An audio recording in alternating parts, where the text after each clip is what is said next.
Oke, Richard Lee dulu miskin sekarang glowing. Nah, sudah hadir di sini benar-benar glowing siang hari ini. Terima kasih Dokter Richard sudah menyempatkan waktunya. Dokter, pertanyaan saya yang pertama, pada saat mendapatkan undangan ke Monaco, kemudian ke Swiss, apa yang melatar belakang, apa yang disampaikan mereka sampai mengundang Dokter Richard Lee? Saya nggak begitu tahu ya alasannya kenapa ya. Tapi yang jelas kan kita kirim portfolio ya. Apa yang saya buat untuk Indonesia, untuk pasien-pasien saya. Tiba-tiba mereka menyuratin saya dan kasih tahu bahwa saya harus presentasi di sana. Itu aja sih sebenarnya, saya nggak tanya apa-apa. Cuma saya tanya siapa yang presentasi di sana. Di Indonesia cuma satu katanya. Di Asia itu cuma ada dua, Vietnam dengan Indonesia.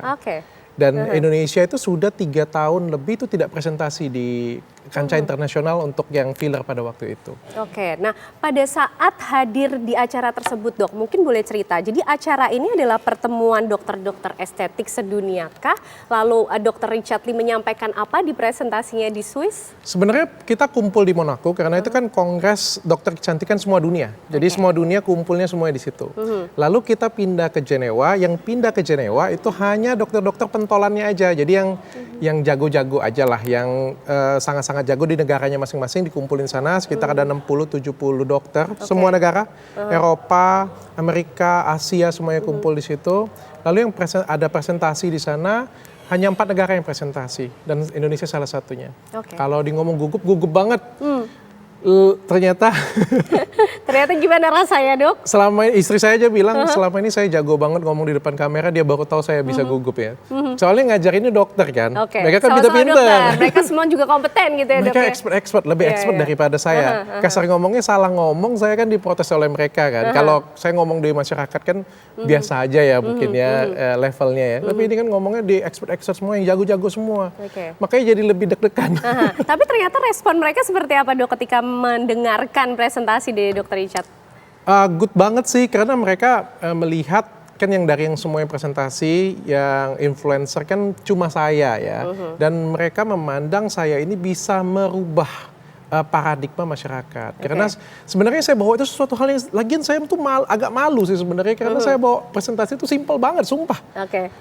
Yang Vietnam itu bawain bagaimana cara menghilangin kebutaan daripada filler, itu ribet banget pakai jurnal-jurnal. Giliran saya cuma bawain bagaimana caranya kamu merubah wajah pasien jadi cantik cuma 2-3 cc, jadi murah banget kayak gitu punya. Terus nggak kelihatan alien. Kan simple banget kan, tapi ternyata itu diterima oleh mereka semua, mereka malah big applause banget dan mereka ngerasa ya ini yang harus kita lakukan. Jadi kasih pasien itu low budget, tapi kelihatan cantik, kagak aneh kayak alien.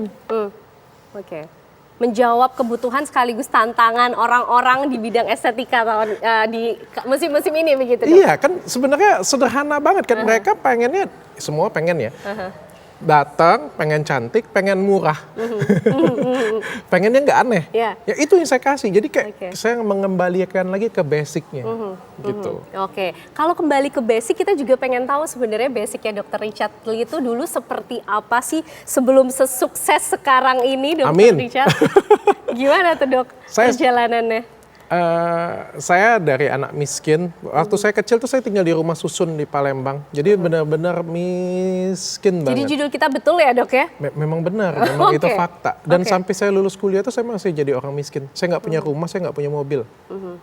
Orang tua saya itu benar-benar gajinya pas-pasan banget, tapi mencoba berinvestasi pada pendidikan anak-anak mereka. Mereka coba kasih yang terbaik soal pendidikan saya. Saya masuk di FK Unsri tahun 2023 itu murah banget, tapi saya pun harus lulus dari sana itu harus ngajar les privat dan harus ngarepin beasiswa. Lulus jadi dokter tuh saya masih orang miskin, nggak punya apa-apa. Kalau lihat Athena Group sekarang ini, aduh. Yang sudah berdiri sejak 10 tahun ya? 10 tahun, berdirinya 10 tahun. Tapi itu juga cuma isengan doang berdiriinnya.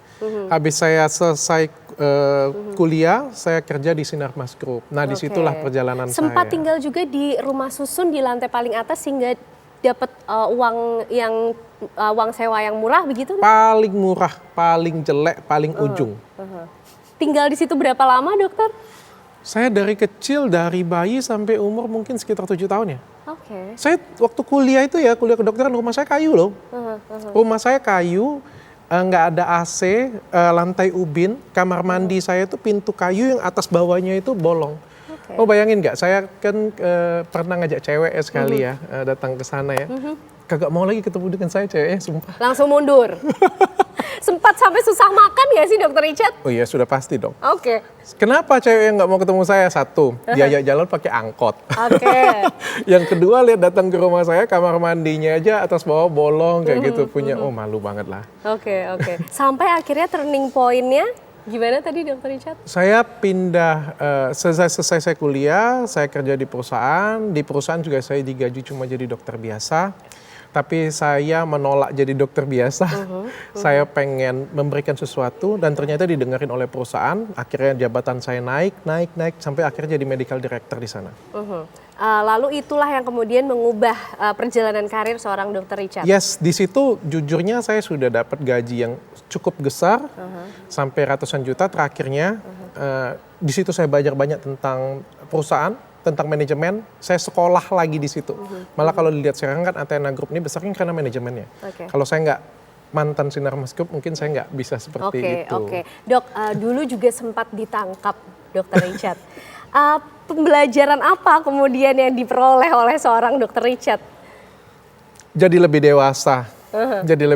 Saya berterima kasih juga kalau di sini dengar Kartika Putri, saya berterima kasih juga. Karena gara-gara kejadian itu saya jadi lebih dewasa, jadi lebih bijaksana juga untuk mengkritik ya. Kalau kayak dulu, mungkin saya seperti Bima ya. Bima kan menggebu-gebu sekali ya. Karena kan kita kan jiwa muda yang pengen perubahan. Style anak muda lah ya. Dan yang kita sampaikan itu juga benar sebenarnya ya. Cuma cara penyampaiannya mungkin lebih santun, lebih enak kali ya. Sekarang gara-gara itu kan saya lebih sarkastik aja lah. Oke. Dan ternyata setelah ditangkap juga jadi semakin dikenal orang, Dokter Richard. Sebelumnya sudah dikenal, cuma makin dikenal lah. Makin dikenal lagi, Yes. makin dikenal oleh orang-orang dengan klinik estetika yang ada dan juga mengomentari banyak lini-lini dan sektor kehidupan yang lain. Kita nanti masih ingin ngobrol dengan Dokter Richard, tapi usai jeda pemirsa kami kembali untuk Anda.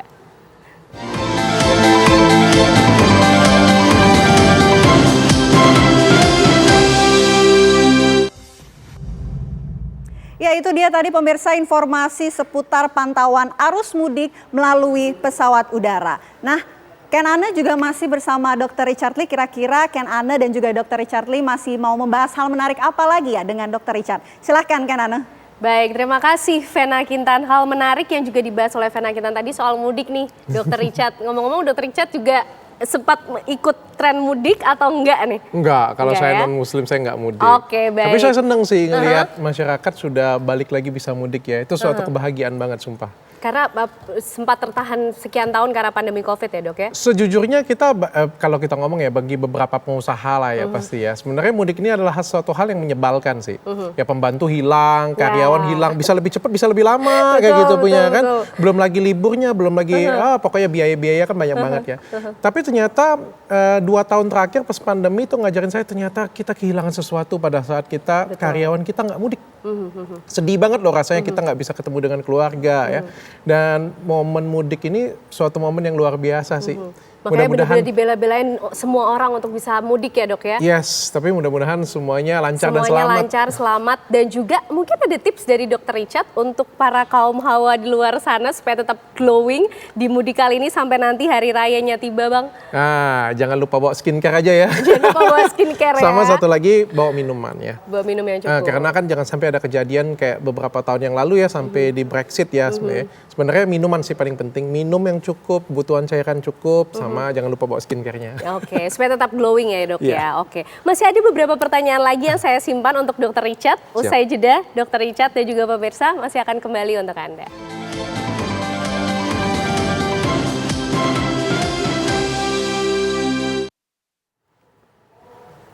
Ya pemirsa, sosok Ida Dayak belakangan ini sedang viral di media sosial. Perempuan asal Kalimantan ini disebut-sebut bisa mengobati berbagai penyakit terutama kesleo, salah urat, meluruskan tulang yang bengkok hingga stroke. Saat mengobati, Ida Dayak menggunakan minyak yang dipercaya bisa membantu penyembuhan. Tak hanya itu, pengobatan Ida Dayak diminati karena selain cepat alias langsung pulih, biayanya juga gratis. Lalu bagaimana dunia kedokteran melihat pengobatan alternatif yang dilakukan Ida Dayak ini, pemirsa?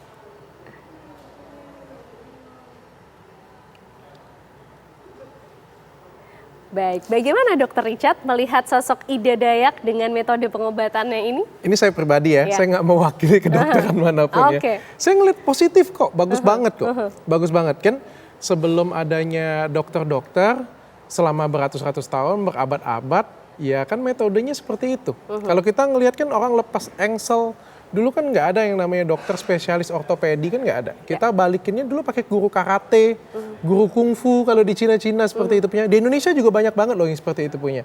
Dan hampir tidak pernah kita temuin lagi di zaman sekarang. Dan akhirnya kita ngeliat fenomena Ibu Daya ini muncul, ya bisa perbaikin tulang, ya tulang yang patah, sendi yang terseleo ya. Bukan stroke ya, saya perbaikin ya. Kalau stroke tidak bisa diperbaikin dengan Oke. pegang tulang, nggak bisa.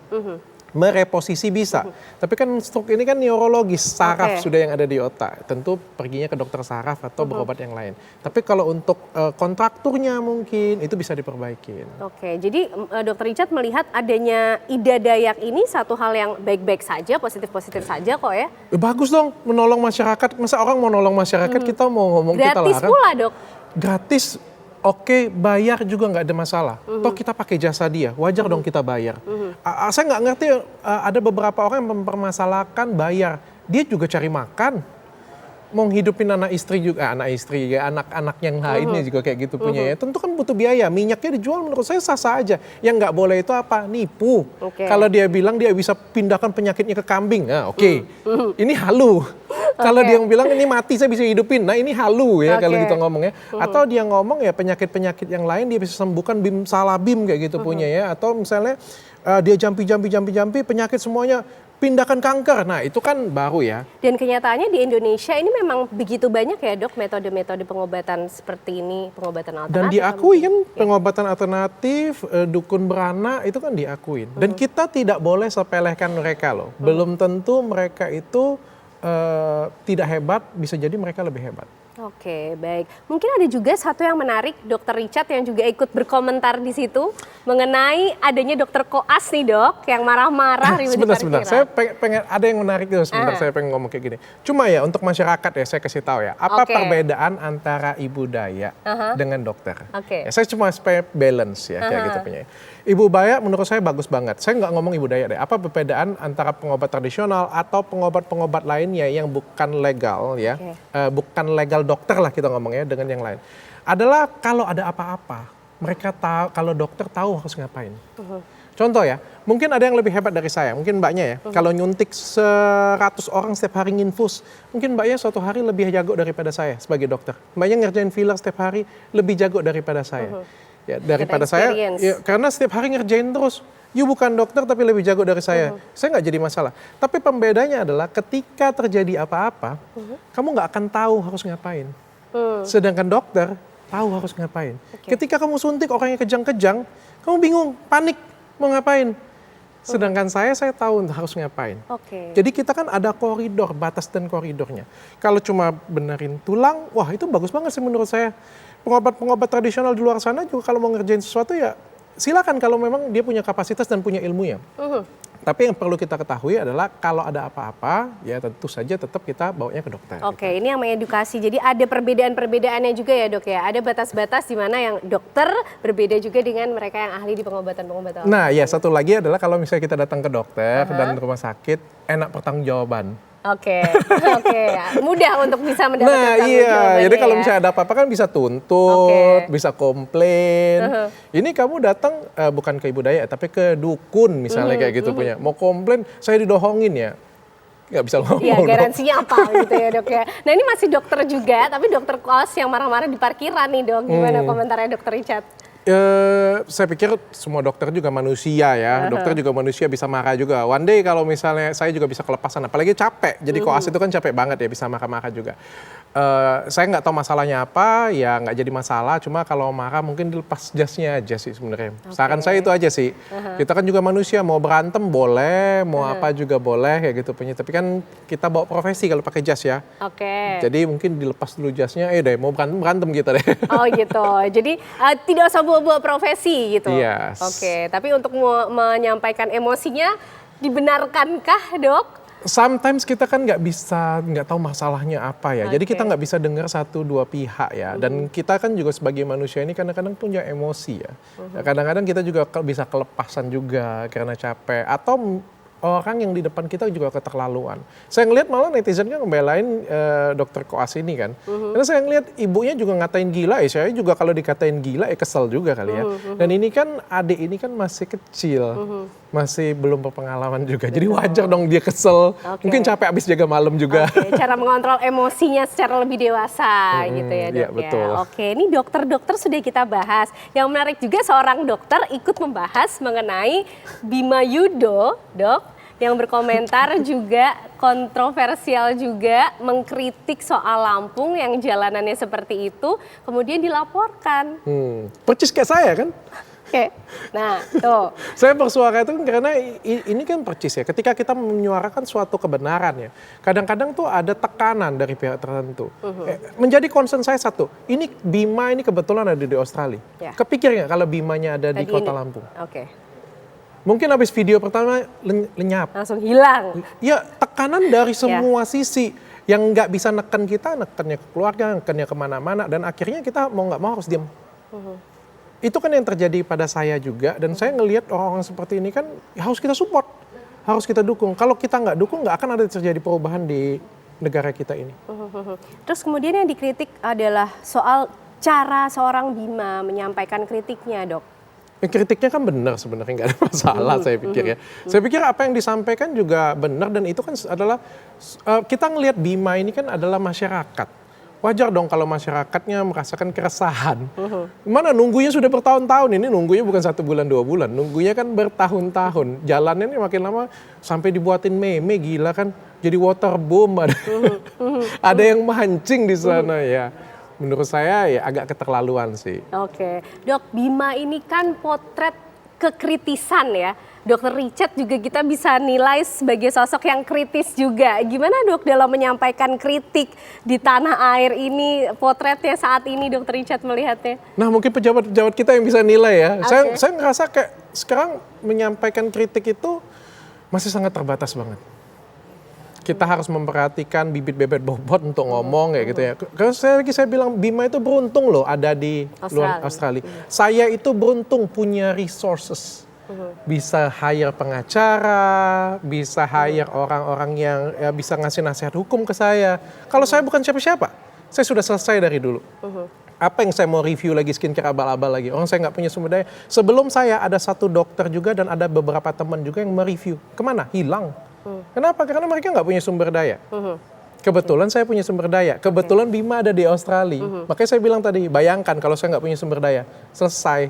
Berarti itu yang membuat seorang Dokter Richard berani sampai sekarang juga mengkritisi hal-hal yang lainnya atau mungkin hal-hal yang sama jalannya dengan Dokter Richard terkait dengan kesehatan. Itu yang membuat Dokter Richard berani menyampaikan kritik sampai sekarang. Yes, saya juga harus jadi keluar untuk membantu orang-orang tersebut. Karena saya ngerasa terpanggil sih. Saya dulu pernah ngerasakan seperti itu, berjuang sendirian, dan saya pengen membantu orang-orang yang seperti saya kemarin ya.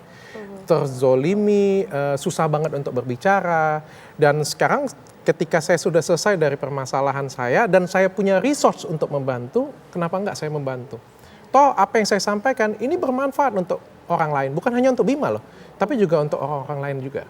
Oke, itu yang membuat Dokter Richard akhirnya punya keyakinan bahwa mengkritisi tidak apa-apa, ada konsekuensinya juga tidak masalah. Oh, konsekuensinya jangan nggak ada masalah dong, jadi masalah. Jadi masalah. Tapi Dokter Richard siap dengan masalah-masalah yang akan mungkin dihadapi ketika menyampaikan kritik itu. Makanya saya bilang tadi, saya belajar banyak dari Kartika Putri. Setelah kuliah dengan Kartika Putri, saya menjadi lebih sarkastik aja sih. Oke. Pemilihan diksinya, Pemilihan kata-katanya. Saya kemarin baru dari Lampung loh. Kemarin kan saya kan sudah lama, gara-gara Bima kan saya sudah lama banget nggak nengok Athena Lampung ya, klinik saya. 2 tahun saya nggak kesana. Jadi saya kesana sekalian jalan-jalan lihat Lampung. Benar-benar. Benar nggak jalannya jelek katanya kan? Ternyata enggak. Bagus-bagus semua jalannya. Sip-sip, bagus-bagus semua kok. Yang ada cuma ada beberapa program pemerintah daerah aja. Untuk supaya masyarakatnya nggak ngebut gitu. Ya yang jelek cuma beberapa kilometer aja sih sebenarnya. Oke. jalannya nggak ngebut, terus truk-truk juga supaya nggak kenceng larinya, kayak gitu kan kesian kalau orang nyebrang kan ketabrak jadinya kan. Dok, tips juga mungkin supaya lebih berhati-hati tidak terlibat dalam pencucian uang, apalagi di bisnis-bisnis skincare ini loh dok. Kan sempat juga ya langsung dokter Richard mendisklaimer loh waktu itu ya dok ya. Gimana tuh dok? Karena nama saya R juga. Nah kan? Gimana dokter Richard? Aduh, saya harus belain teman-teman rekan-rekan artis lah menurutku. Menurutku mereka tidak bersalah. Saya coba punya pandangan yang positif ya. Kalau memang dia salah, saya akan ngomong salah. Kalau memang tidak salah, saya akan ngomong tidak salah. Saya ngomong artis ini juga menjadi korban. Kalau artis di ngomongin pencucian uang dan lain sebagainya, kalau dia tahu pasti nggak akan mau. Saya sendiri kalau misalnya ada yang endorse, ada yang minta bayaran apa ya, kalau saya tahu uang itu dari pencucian uang, saya juga pasti nggak mau. Yeah. Saya juga berusaha kerja profesional. Diundang mana, disuruh promosikan apa, saya ngelihat produknya apa, bagus semuanya, ya saya promosikan. Saya kan nggak tahu duitnya dari mana. Ya harusnya seperti itu ya. Tapi ya kalau kita tahu duitnya dari mana dan kita masih lakukan, nah itu yang baru bahaya. Oke, artinya penting ketika seseorang juga melacak atau mengetahui sumber dananya ini bisa dipertanggungjawabkan atau tidak. Saya yakin artis-artis tersebut sudah melakukan. Cuma kan masalahnya kan kita juga punya keterbatasan resource. Nggak mungkin kita panggil PPATK tolong cek dulu perusahaan ini, nggak mungkin kan. Kita kan ngeliat track recordnya bagus, ininya bagus. Apalagi ada beberapa artis besar yang sudah pakai dia, kan kita kan nyaman kan sehingga kan kita terima. Menurut saya mindset masyarakatnya yang harus diubah. Jangan melihat suatu artis ikut ini, wah ikut pencucian uang. Mereka nggak tahu. Kecuali mereka terbukti mereka tahu dan ikut serta. Ya kalau mereka mempromosikan nggak tahu ya kita juga manusia biasa kok, kita nggak tahu apa-apa. Gitu. Dokter, dengan kesuksesan dokter yang sampai di titik ini sekarang, pernah nggak sih ada investor yang coba datang ke dokter mungkin terus kayak dokter juga sebentar saya berpikir dulu nih, perlu berhati-hati ketika mengiyakan seorang investor kemudian datang untuk bekerja sama dengan dokter Richard? Banyak. Kalau sekarang kan Athena Group sudah besar, sudah banyak. Ada yang mau beli banyak, tapi semuanya saya tolakin karena saya males ribet sih. Satu-satunya investor yang saya terima cuma ada satu orang. Oke. Bang Hotman. Oke, baik. Bang Hotman Paris yang diterima oleh Dr. Richard. Karena saya itu pun juga bukan masalah nominal rupiah ya. Beliau masuk tuh pada waktu itu beliau ngomong berapa, kau sebut aja harga sahammu berapa, aku beli katanya harga pasar. Tapi saya ngelihat kan ini kan potensi value pernikahan dua sosok yang dipercaya oleh masyarakat juga dan saya merasa ini bisa menambah value perusahaan saya juga. Gitu. Oke, dok sedikit saja sebagai penutup tips agar bisa tetap glowing langsung dari Dr. Richard Lee. Aduh. Gini ya, setiap orang itu berbeda-beda. Okay. Nggak ada yang sama, nggak ada rumus yang sama. Jadi kalau misalnya cuma ada satu tips ya, itu bohong banget. Ya, jadi setiap orang itu punya permasalahan yang berbeda-beda. Ada yang kulitnya berminyak, ada yang berjerawat, ada yang kering, ada yang kerutan, ada yang hidungnya pesek, ada yang bibirnya jontor, ada yang semua orang itu beda-beda. Tapi yang jelas satu, cari duit yang banyak. Cari duit yang nggak banyak. ada lagi definisi namanya tuh cewek jelek, cowok jelek. Zaman sekarang tuh nggak ada.